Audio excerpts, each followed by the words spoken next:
کن اعذار کی وجہ سے دوسرے گھر میں عدت گزارنے کی شریعت میں اجازت دی گئی ہے۔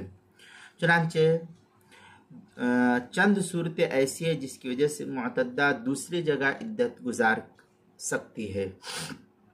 ان میں سے نمبر 1، شوہر ظلماً مطلقہ کو گھر سے باہر کر دے۔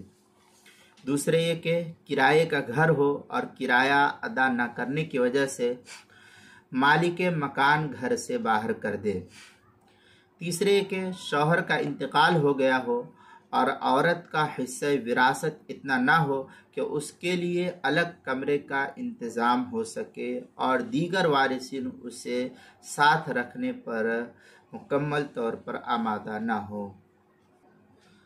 چوتھے یہ کہ گھر ڈھایا جائے یا اتنا بوسیدہ ہو کہ ڈھا جانے کا اندیشہ ہو، گر جانے کا اندیشہ ہو۔ پانچویں یہ کہ گھر اتنا غیر محفوظ ہو کہ اس کا مال ضائع ہونے کا اندیشہ ہو۔ چھٹے یہ کہ گھر میں معتدہ اکیلی ہو جس کی وجہ سے اسے ڈر اور خوف وحشت رہتی ہو۔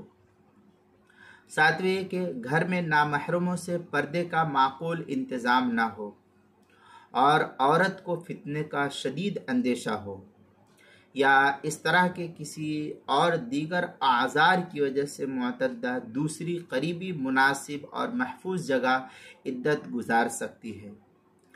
معتدہ طلاق کے لیے شوہر پر لازم ہے کہ وہ متبادل معقول انتظام کر کے دے عورت کو، اور اگر شوہر انتظام نہ کرے یا معتدہ وفات ہو تو وہ اپنے طور پر انتظام کر سکتی ہے عورت۔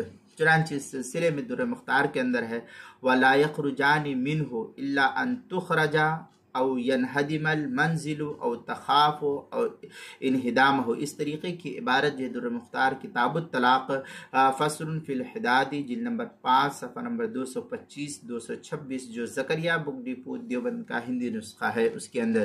اسی طریقے سے مزید آگے علامہ شامی فتاوی شام کے اندر نقل کرتے ہیں وشمل اخراج الزوج ظلما او صاحب المنزل لعدم قدرتها علی قرائی اویل وارثی اذا کان نصیبا من البیت لا یکفیہا۔ اس طریقے کی عبارت ہے علامہ شامی تفصیل کے ساتھ فتاوی شامی کتاب الطلاق فصل فی الحداد جلد نمبر 5 صفحہ نمبر 225 اور 226، کتاب المسائل 5ویں جلد صفحہ 395 396 اور 397 پر اس کو نقل کیا ہے۔